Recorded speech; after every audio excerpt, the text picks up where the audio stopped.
Assalamualaikum warahmatullahi wabarakatuh. Setiap manusia punya cerita. Cerita tentang luka yang pernah ditahan, tawa yang pernah tertahan, dan doa-doa yang tak pernah lelah dipanjatkan. Disinilah kami hadir, membagikan kisah-kisah nyata dari hati ke hati. Kisah perjuangan, cinta, kehilangan, hingga harapan yang tak pernah padam. Inilah 1001 kisah nyata. Bukan sekadar cerita, tapi cermin kehidupan yang mungkin tak jauh dari kisahmu sendiri. Jangan lupa like, komen, dan subscribe. Langsung saja ceritanya dimulai. Di sebuah negeri yang tengah berjuang keluar dari berbagai kesulitan, kehidupan masyarakat sehari-hari tidaklah mudah. Sejak pagi buta, banyak orang harus sudah keluar rumah, berdesakan di jalan, berjuang mencari nafkah, dengan harapan bisa membawa pulang sedikit rezeki untuk keluarganya. Harga kebutuhan pokok semakin melonjak, membuat uang belanja harian semakin menipis. Beras yang dulu bisa dibeli dengan mudah, kini harus dipertimbangkan ulang. Minyak goreng, gula, bahkan telur, semuanya naik.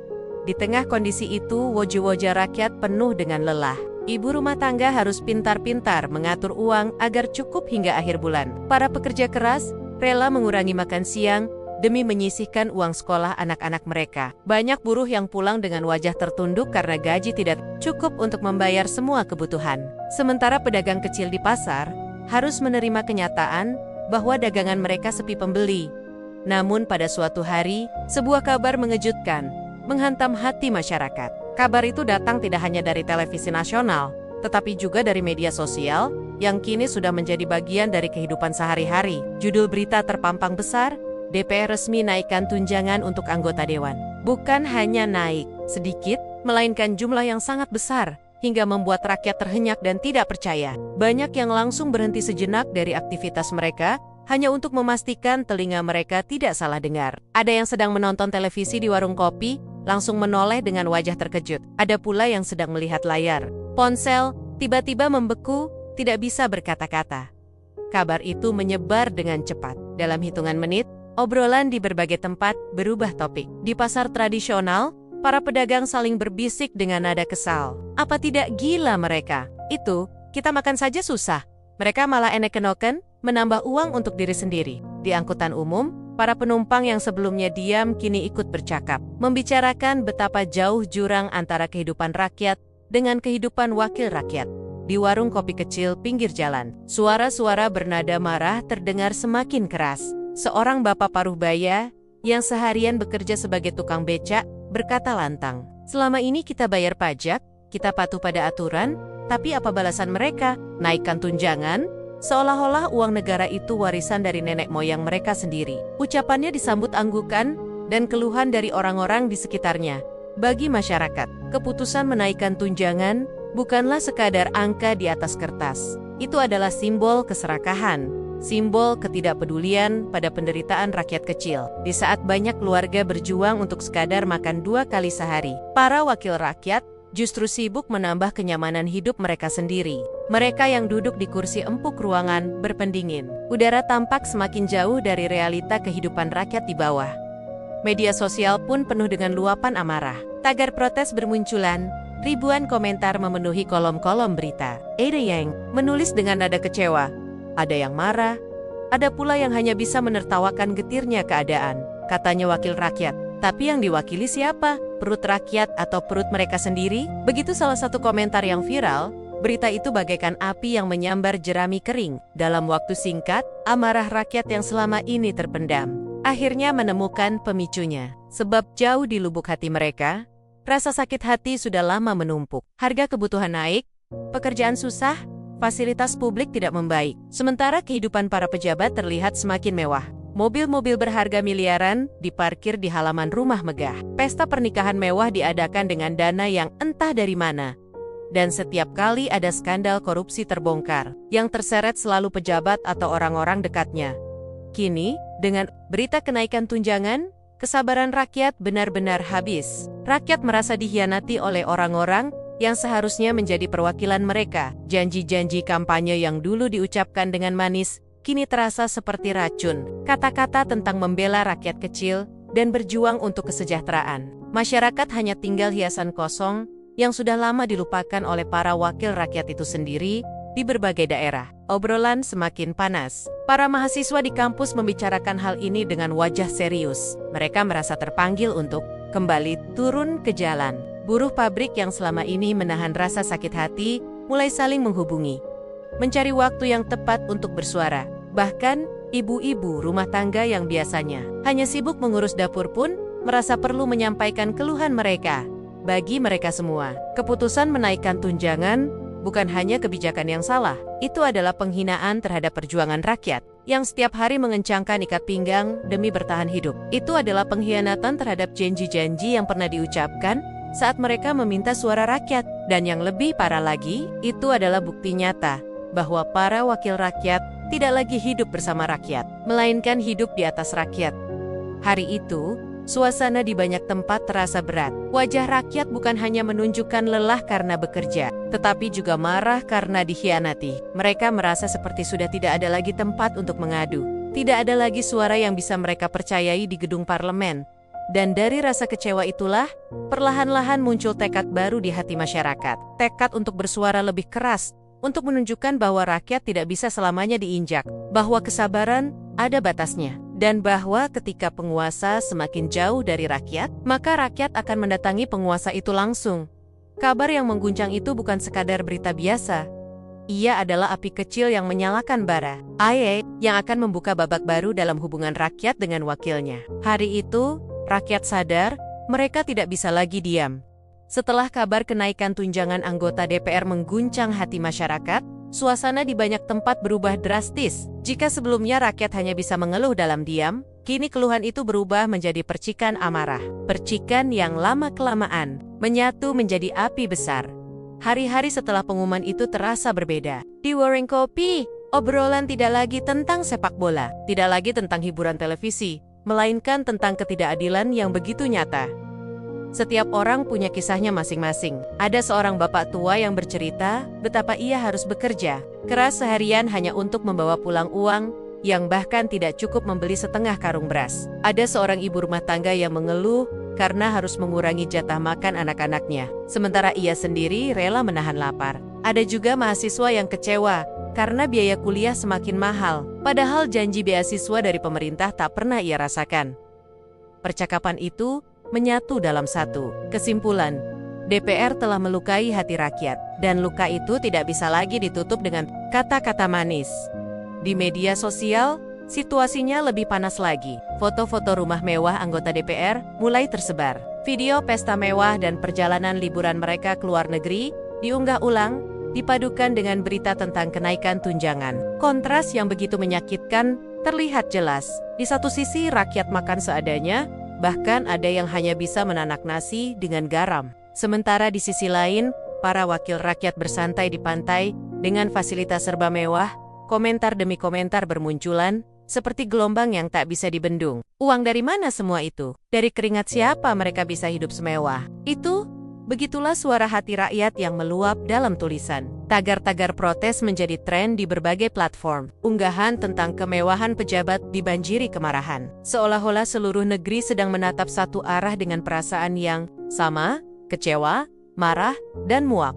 Namun amarah rakyat tidak berhenti di dunia maya. Di dunia nyata, pertemuan demi pertemuan kecil mulai terbentuk. Di kampus, mahasiswa mengadakan diskusi darurat. Mereka mengingat kembali sejarah panjang gerakan mahasiswa yang selalu menjadi suara rakyat ketika keadilan diinjak. Mereka terpanggil untuk tidak hanya bersuara di ruang kelas, tetapi turun langsung ke jalan. Di pabrik, para buruh berkumpul saat jam istirahat. Mereka yang biasanya hanya bercakap ringan, kini berbicara serius. Kata-kata yang dulu diucapkan dengan berbisik, kini terdengar lantang. Mereka merasa tidak ada gunanya lagi berharap pada janji-janji palsu. Kita harus bergerak, kata seorang buruh dengan tatapan penuh tekad. Yang lain mengangguk. Seakan-akan mereka baru saja menemukan alasan baru untuk melawan penindasan. Para pedagang kecil di pasar juga tidak tinggal diam. Mereka saling mengeluh tentang dagangan yang makin sepi, tentang pelanggan yang semakin sulit membeli, tentang utang yang menumpuk. Namun kali ini, keluhan itu berubah menjadi rencana. Kalau kita terus diam, kita hanya akan semakin diinjak, ucap salah satu pedagang. Kalimat sederhana itu menyalakan semangat di hati yang lain.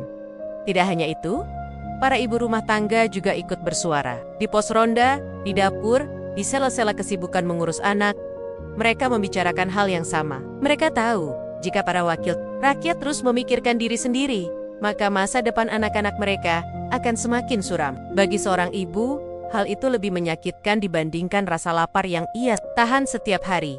Amarah yang tersebar di berbagai tempat itu perlahan-lahan terhubung satu sama lain. Media sosial menjadi jembatan, grup WhatsApp menjadi wadah, dan pesan berantai menjadi alat untuk menyatukan suara. Ajakan untuk melakukan aksi bersama mulai beredar luas. Awalnya hanya berupa kalimat singkat, "Kita tidak bisa diam." Namun, kalimat itu bergema kemana-mana, masuk ke hati setiap orang yang membacanya. Malam hari, suasana di banyak rumah terasa berbeda. Televisi yang menayangkan berita tentang DPR membuat hati semakin panas. Ada keluarga yang duduk bersama, membicarakan apa yang akan terjadi jika rakyat benar-benar bergerak. Ada anak muda yang menatap layar ponsel, membaca ejekan-ejekan aksi dengan semangat membara. Ada pula orang tua yang diam, hanya menghela napas panjang, tetapi dalam hatinya setuju bahwa kesabaran memang sudah habis.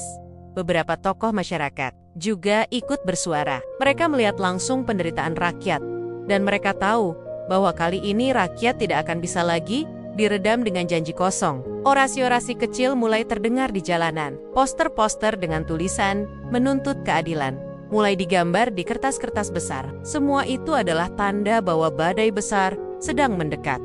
Rakyat tidak lagi ingin sekadar menunggu. Mereka ingin menunjukkan bahwa mereka ada, bahwa suara mereka nyata, dan bahwa kekuatan mereka tidak bisa dianggap remeh. Amarah yang dulu hanya berupa keluhan, kini berubah menjadi tekad. Tekad yang siap meledak kapan saja, dan di balik semua itu, satu kesadaran tumbuh di hati rakyat, bahwa ketika wakil rakyat lupa pada tanggung jawabnya, maka rakyat sendiri yang akan mengingatkan, bukan dengan kata-kata lembut, tetapi dengan suara keras yang mengguncang. Amarah itu kini sudah terkumpul. Ia bukan lagi sekadar percikan kecil, tetapi api besar yang siap melahap apa saja yang berdiri di hadapannya. Dan target dari api itu sudah jelas. Mereka yang duduk nyaman di kursi empuk, yang lupa bahwa kursi itu ada karena rakyat memberi kepercayaan. Hari-hari berikutnya tidak akan sama. Rakyat sudah menentukan sikap.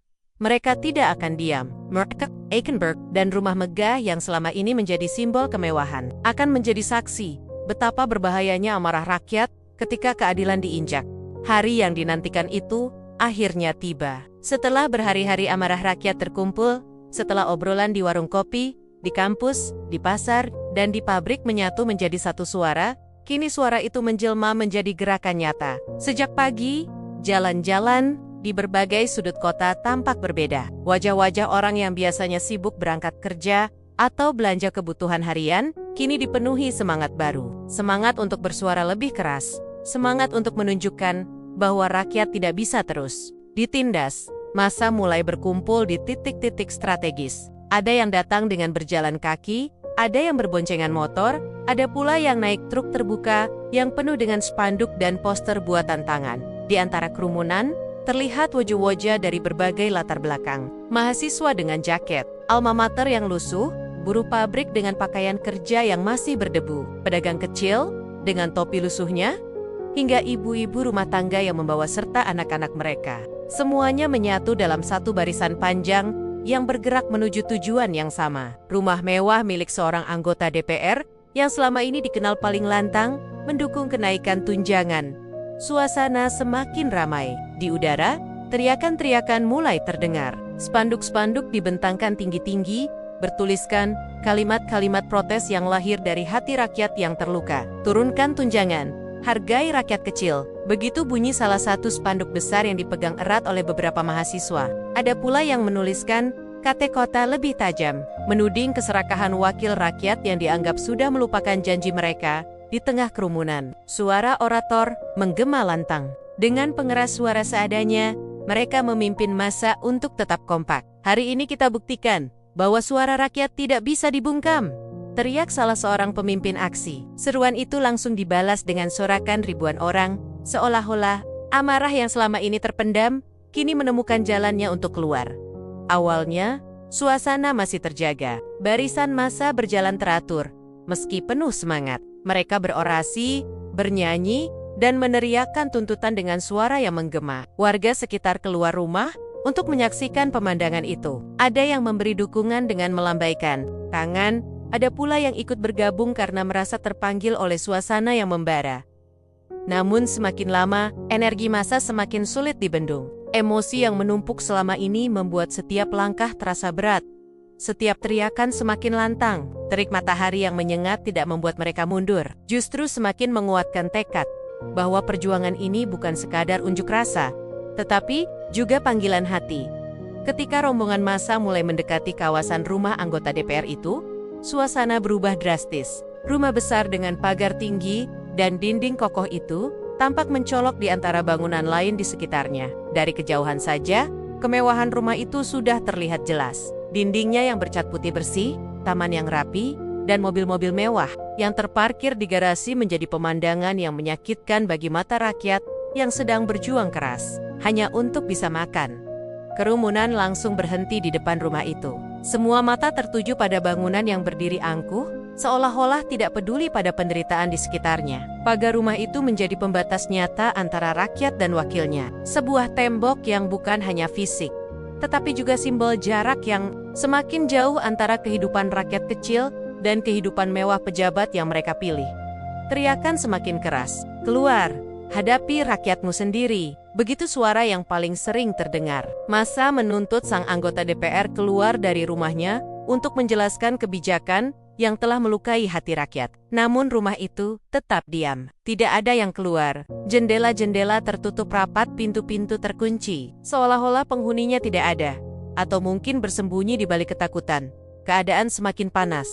Massa mulai kehilangan kesabaran. Emosi yang sudah membara tidak bisa lagi diredam dengan diamnya rumah mewah itu. Batu-batu kecil mulai dilemparkan ke arah pagar. Poster-poster protes yang sebelumnya hanya diangkat tinggi-tinggi, kini digangkung-gangkengkan dengan penuh emosi.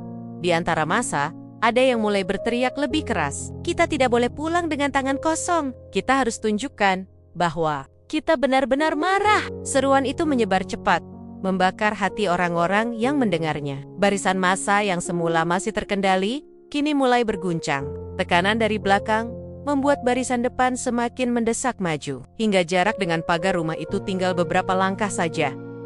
Orasi semakin tidak terkendali. Suara-suara mulai saling bercampur, ada yang mengajak tetap tenang, ada pula yang mendorong untuk bertindak lebih jauh. Namun jumlah massa yang begitu banyak membuat suasana sulit diatur. Setiap orang membawa amarahnya masing-masing, dan amarah itu seakan menemukan sasaran yang tepat pada rumah mewah di depan mereka.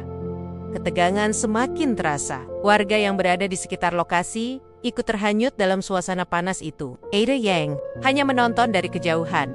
Ada pula yang dayam-dayam ikut mendorong massa untuk lebih berani.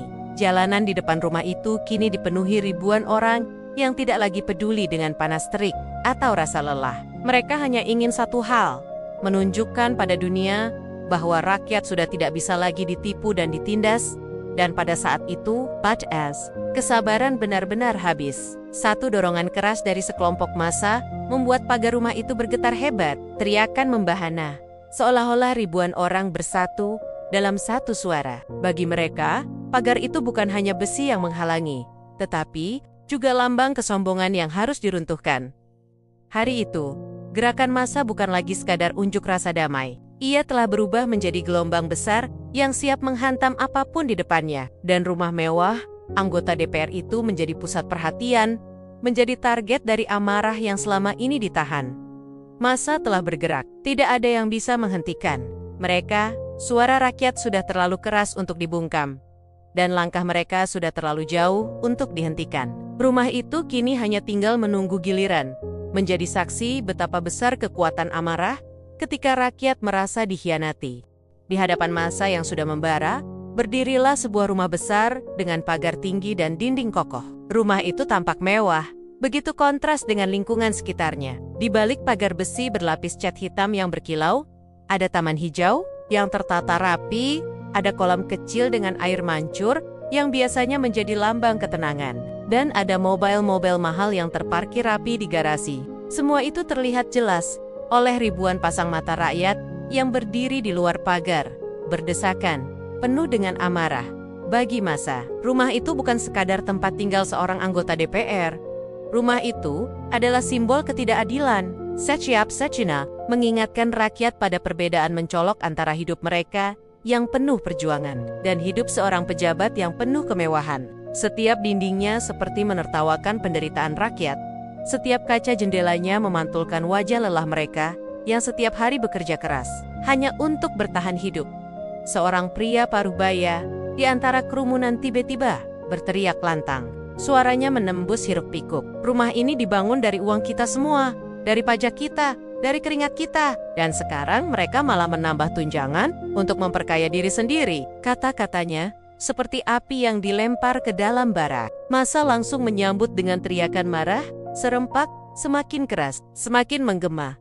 Mata-mata yang sebelumnya hanya memandang dengan benci, kini mulai memancarkan keberanian. Pagar besi yang kokoh itu tak lagi terlihat sebagai penghalang, tetapi sebagai tantangan. Mereka tahu, di balik pagar itu, ada orang yang telah membuat keputusan yang melukai hati jutaan rakyat. Diamnya rumah itu tertutup rapat tanpa satupun penghuni yang berani keluar. Semakin menambah kemarahan, orasi demi orasi terus disuarakan, namun semakin lama, kata-kata saja tidak lagi cukup. Massa yang berdiri paling depan mulai mendorong-dorong. Pagar awalnya hanya sekadar gertakan, tapi semakin lama dorongan itu menjadi lebih kuat. Suara dentuman besi beradu dengan tangan dan bahu rakyat terdengar jelas. Pagar itu mulai bergetar, meski masih kokoh berdiri.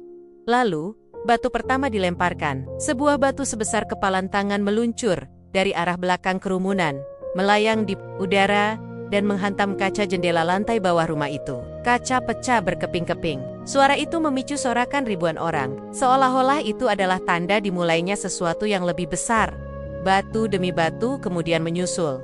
Ada yang melempar dengan tangan kosong, ada pula yang menggunakan ketapel sederhana. Kaca-kaca jendela rumah yang semula berkilau, kini hancur satu persatu. Potongan kaca berjatuhan, menghiasi tanah dengan serpihan yang tajam. Suasana berubah semakin panas, massa semakin liar. Spanduk yang tadi diangkat tinggi-tinggi, kini digunakan untuk memukul pagar. Poster-poster protes dirobek dan dilempar ke dalam halaman. Kata-kata kemarahan sudah tidak lagi terucap dengan kalimat yang rapi, melainkan menjadi teriakan-teriakan spontan yang penuh dengan emosi. Seorang ibu yang dari tadi berdiri di pinggir kerumunan tiba-tiba maju ke depan. Dengan suara bergetar, ia berteriak, "Suamiku meninggal karena tidak mampu membayar biaya rumah sakit. Tapi lihat mereka hidup enak, tambah uang lagi. Apa ini adil?" Suaranya membuat banyak orang terdiam sejenak, lalu kembali bergemuruh. Air mata ibu itu menjadi bahan bakar tambahan bagi amarah massa. Mereka kini melihat rumah itu bukan hanya sebagai tempat tinggal seorang pejabat, tetapi juga sebagai lambang semua penderitaan yang mereka alami. Rumah itu menjadi bayangan dari ketidakadilan, dari janji-janji kosong, dari keserakahan yang menyakiti hati. Dorongan semakin keras, besi pagar mulai berderit, engselnya tertekan oleh tenaga puluhan orang sekaligus. Suara sorakan membahana setiap kali pagar itu berguncang. Rakyat seakan melampiaskan semua kekesalan yang selama ini mereka tahan pada besi-besi dingin itu. Satu demi satu, pintu pagar mulai kehilangan kekuatannya. Besi yang biasanya berdiri gagah, kini tampak ringkih di hadapan gelombang manusia yang penuh amarah. Hingga akhirnya, dengan satu dorongan keras yang dilakukan bersama-sama, pagar itu jebol, tumbang ke tanah dengan suara keras, disambut sorakan riuh dari ribuan orang. Batas yang selama ini memisahkan rakyat dengan rumah mewah itu, kini hilang. Rakyat yang sebelumnya hanya berdiri di luar pagar, kini berhamburan masuk ke halaman. Taman yang tertata rapi, berubah menjadi jalur berdesakan. Rumput hijau yang biasanya terawat kini dinaikinjak ribuan kaki. Air mancur yang tenang kini dipenuhi sampah dan batu yang dilemparkan. Mobil-mobil mewah yang terparkir di garasi tidak luput dari amukan. Ada yang memukul kaca mobil dengan kayu. Ada yang menendang bodi hingga penyok. Ada pula yang memanjat ke atas kap sambil berteriak lantang.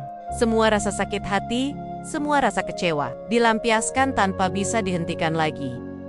Rumah itu kini benar-benar menjadi sasaran. Tidak ada lagi yang bisa melindunginya dari gelombang amarah rakyat. Setiap sudutnya akan disentuh, setiap ruangannya akan dirasakan. Dan setiap barang mewah di dalamnya akan menjadi saksi bisu betapa dalam luka yang ditorehkan oleh keserakahan seorang pejabat. Dan di tengah kekacauan itu, satu hal semakin jelas. Amarah rakyat yang terkumpul berhari-hari kini telah menemukan sasarannya. Rumah itu, rumah mewah sang anggota DPR, telah berubah menjadi simbol yang harus dirobohkan. Hari itu, rakyat tidak lagi melihat pagar, dinding, atau pintu. Yang melihat hanyalah ketidakadilan, dan ketidakadilan itu harus dihancurkan. Begitu pagar rumah roboh, batas terakhir yang memisahkan rakyat dari simbol kemewahan itu pun hilang. Tidak ada lagi jarak antara yang marah dengan yang menjadi sasaran. Gelombang manusia yang berdesakan masuk ke halaman seperti air bah yang merobohkan bendungan, tidak ada yang bisa menahan, tidak ada yang bisa menghentikan. Amarah yang sudah lama menumpuk, kini banner-banner tumpah ruah. Ratusan, bahkan ribuan orang berhamburan melewati taman yang tadinya hijau rapi. Tanaman hias yang biasa dipuji-puji, karena keindahannya kini hancur dan kinjek tanpa ampun. Pot-pot bunga pecah berserakan. Air mancur yang biasanya menenangkan, kini dipenuhi sampah dan lumpur. Halaman rumah yang dulu menjadi simbol ketenangan. Seorang pejabat kini berubah menjadi lautan kemarahan rakyat di sisi garasi. Mobil-mobil mewah yang mengkilap menjadi sasaran pertama. Ada sedan hitam panjang dengan kaca gelap, ada mobil sport berwarna mencolok, ada pula SUV besar dengan bodi gagah. Semua itu menjadi target amukan. Batu dilemparkan ke kaca mobil hingga retak, kayu dipukulkan ke bodi mobil sampai penyok, bahkan ada yang naik ke kap mesin sambil melempet-lompat penuh emosi. Mobil-mobil itu, yang dulu hanya bisa dipandang dari kejauhan oleh rakyat kecil, kini berada di bawah kaki mereka. Bukan lagi simbol kemewahan, melainkan simbol keserakahan yang harus dihancurkan. Setelah garasi porak-poranda, perhatian massa beralih ke rumah utama. Pintu besar berlapis kayu jati yang kokoh itu menjadi tantangan.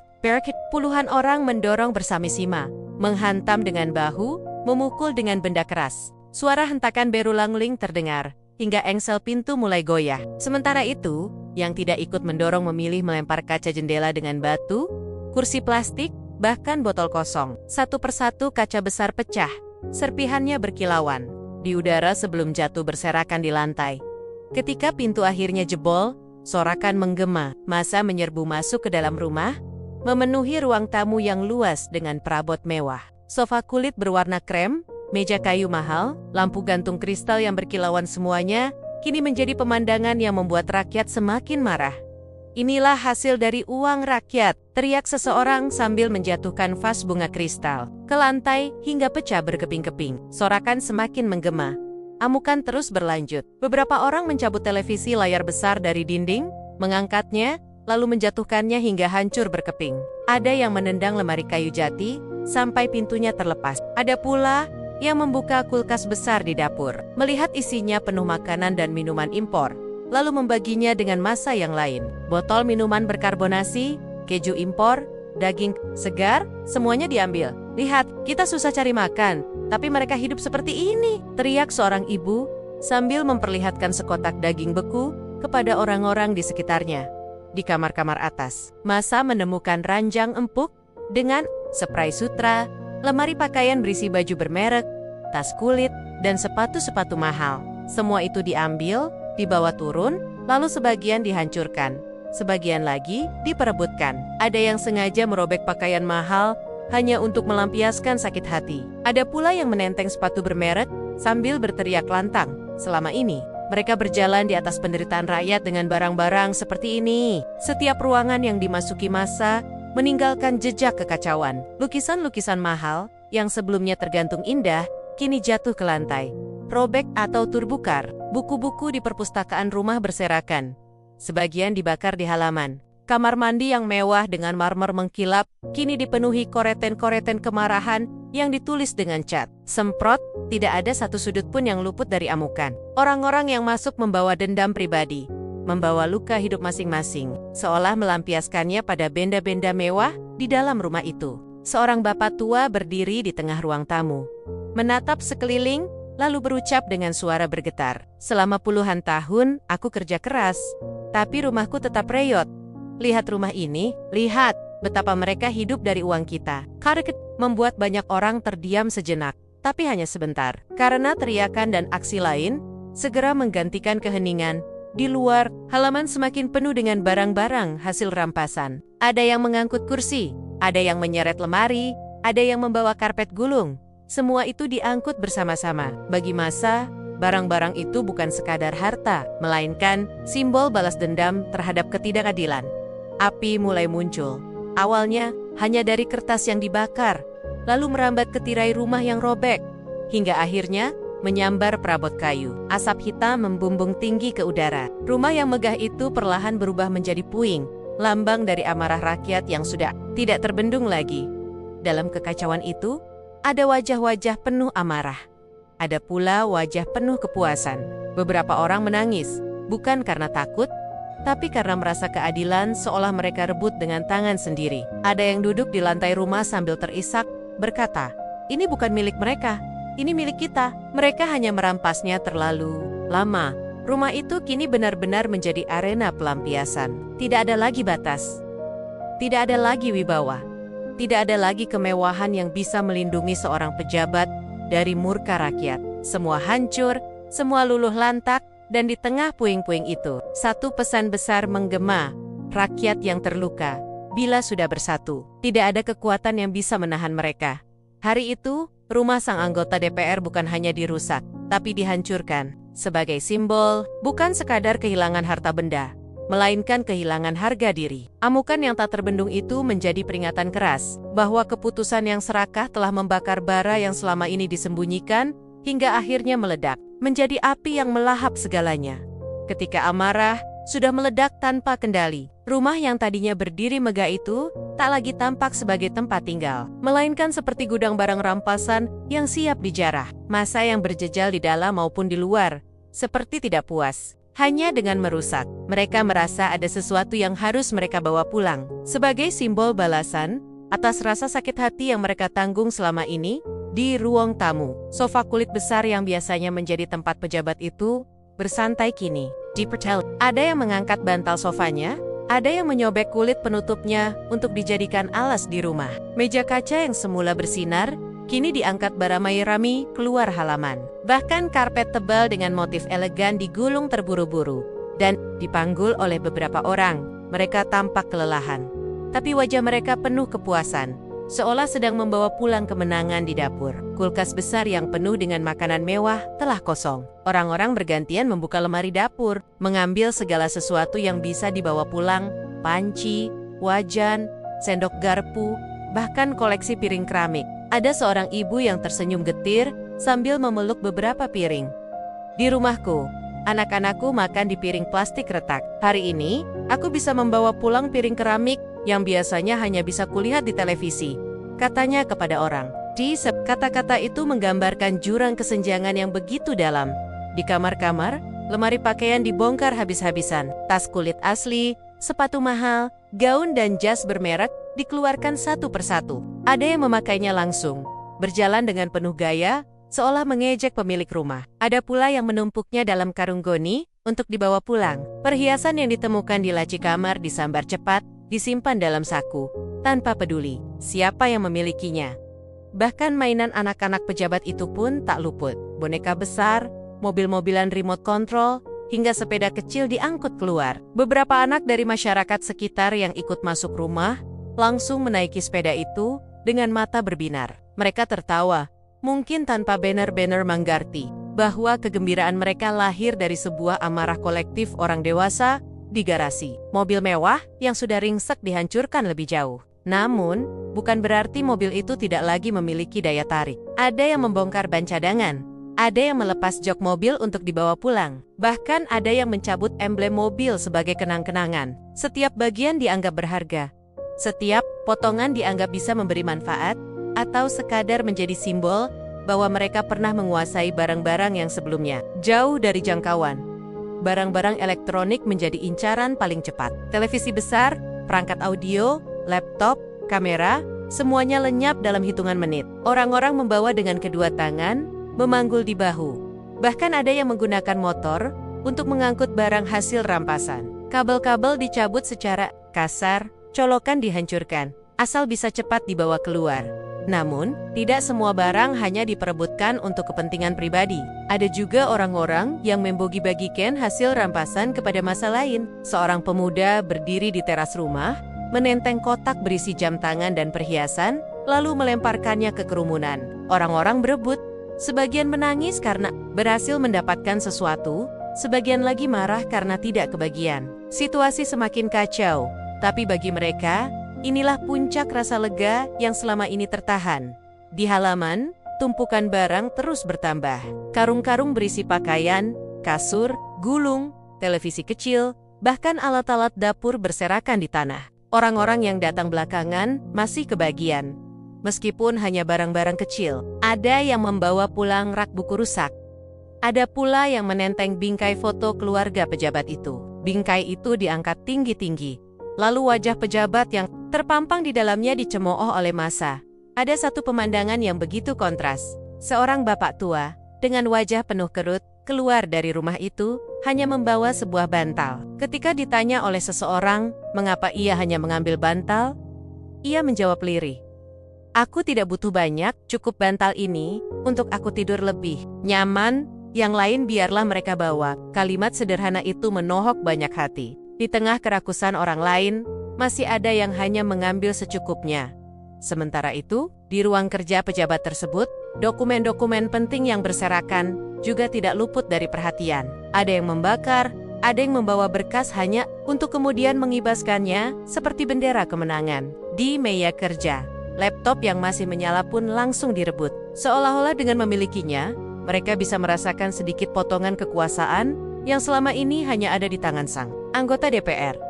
Tak lama kemudian, suara ramai berubah menjadi semakin gaduh. Orang-orang sudah mulai keluar dari rumah itu dengan barang bawaan mereka masing-masing. Ada yang tersenyum puas, ada yang masih berteriak-teriak, ada pula yang terlihat lelah. Namun satu hal yang sama, mereka semua membawa sesuatu, baik itu barang, simbol, atau sekadar rasa lega setelah melampiaskan amarah.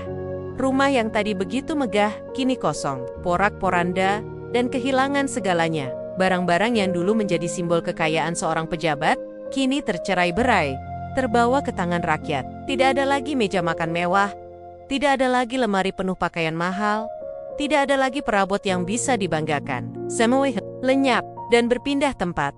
Bagi rakyat, barang-barang yang terbawa itu bukan sekadar hasil rampasan. Mereka melihatnya sebagai pengingat bahwa kemewahan yang dipamerkan pejabat sebenarnya berasal dari jerih payah rakyat. Bagi mereka, membawa pulang barang itu adalah cara untuk merebut kembali sesuatu yang selama ini dirampas. Walaupun tidak semua orang sepakat, walaupun sebagian sadar bahwa ini bukanlah jalan keluar sejati, namun di tengah emosi yang sudah membara, tidak ada lagi logika yang bisa menahan tangan mereka. Ketika malam mulai turun, bayangan rumah yang terbakar dan barang-barang yang sudah dibawa pergi menjadi saksi bisu dari sebuah peristiwa besar. Rumah itu kini bukan lagi rumah seorang anggota DPR. Rumah itu telah menjadi monumen amarah rakyat. Dan barang-barang yang terbawa adalah jejak dari kemarahan yang pernah meledak dengan dahsyatnya. Ketika malam banner-banner turun dan langit kota hanya dipenuhi sisa cahaya merah dari api yang membakar rumah itu, suasana mulai terasa berbeda. Dari keyohan, sirena polisi dan mobil pemadam bergantian meraung. Jalanan yang sebelumnya penuh dengan massa kini perlahan mulai terurai. Sebagian orang sudah pulang membawa hasil rampasan mereka. Sebagian lain masih berdiri menyaksikan rumah yang hampir rata dengan tanah. Namun, di balik rasa lega dan puas yang sempat dirasakan Bayongan lain, mulai muncul bayangan tentang harga yang harus dibayar setelah semua amarah itu meledak. Tidak ada tindakan besar tanpa konsekuensi, dan rakyat yang baru saja meluapkan dendamnya, sadar atau tidak, sedang menyiapkan diri menghadapi akibatnya.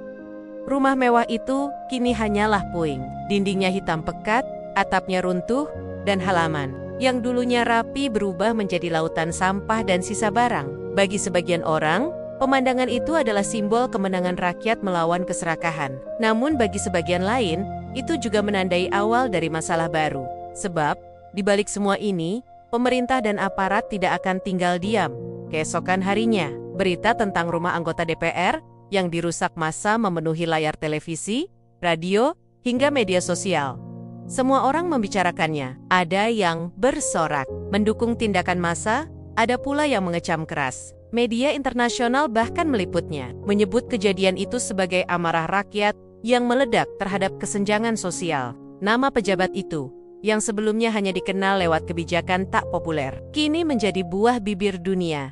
Di sisi lain, aparat keamanan mulai bergerak cepat. Polisi mendatangi lokasi, memasang garis pembatas, dan menyatakan bahwa siapapun yang terbukti ikut merusak dan menjarah akan ditindak tegas. Kamera pengawas di sekitar jalan dibongkar, rekaman disebarkan, dan wajah-wajah mulai dicari. Orang-orang yang sebelumnya tersenyum puas membawa barang rampasan, kini mendadak dihantui rasa takut. Mereka khawatir jika wajah mereka tertangkap kamera. Pintu rumah mereka akan diketuk aparat.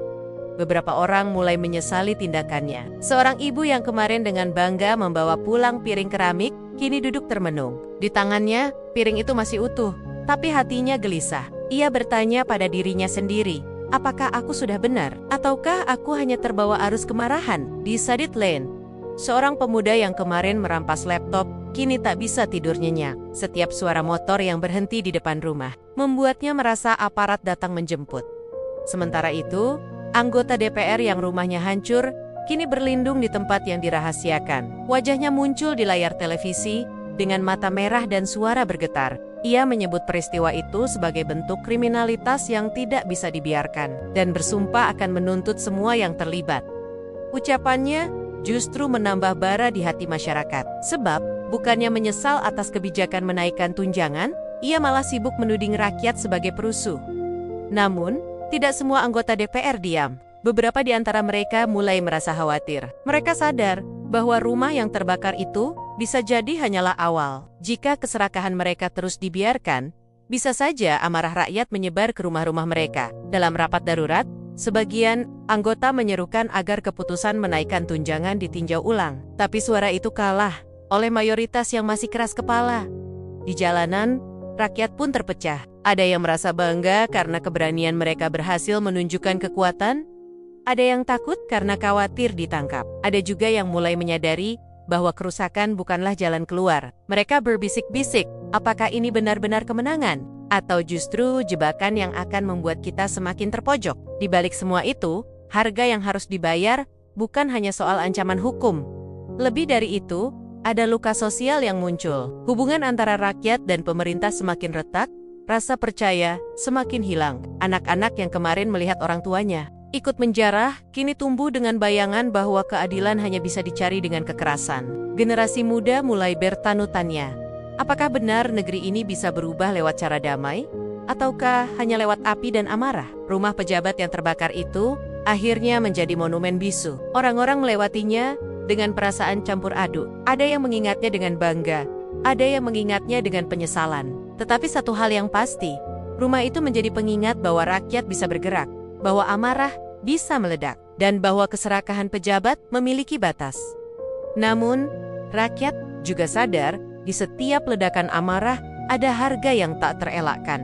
Ada yang harus bersembunyi dari aparat, ada yang kehilangan pekerjaan karena terekam kamera saat menjarah. Ada yang harus menghadapi rasa bersalah di hadapan anak-anak mereka. Harga itu nyata, pahit, dan meninggalkan luka yang panjang. Pada akhirnya, peristiwa itu meninggalkan pelajaran besar bahwa kekuasaan tanpa empati hanya akan memantik kebencian. Bahwa rakyat yang ditekan terlalu lama akan mencari jalan untuk melawan, meski dengan cara yang merusak. Dan bahwa setiap tindakan, baik rakyat maupun pejabat, selalu memiliki konsekuensi. Tidak ada yang benar-benar menang, karena yang tersisa hanyalah rumah yang hangus, rakyat yang letih, dan kepercayaan yang semakin sulit dipulihkan. Itulah harga yang harus dibayar. Harga dari keserakahan seorang pejabat, harga dari amarah rakyat, dan harga dari sebuah bangsa yang sedang belajar bahwa keadilan tidak boleh ditukar dengan tunjangan yang melukai hati.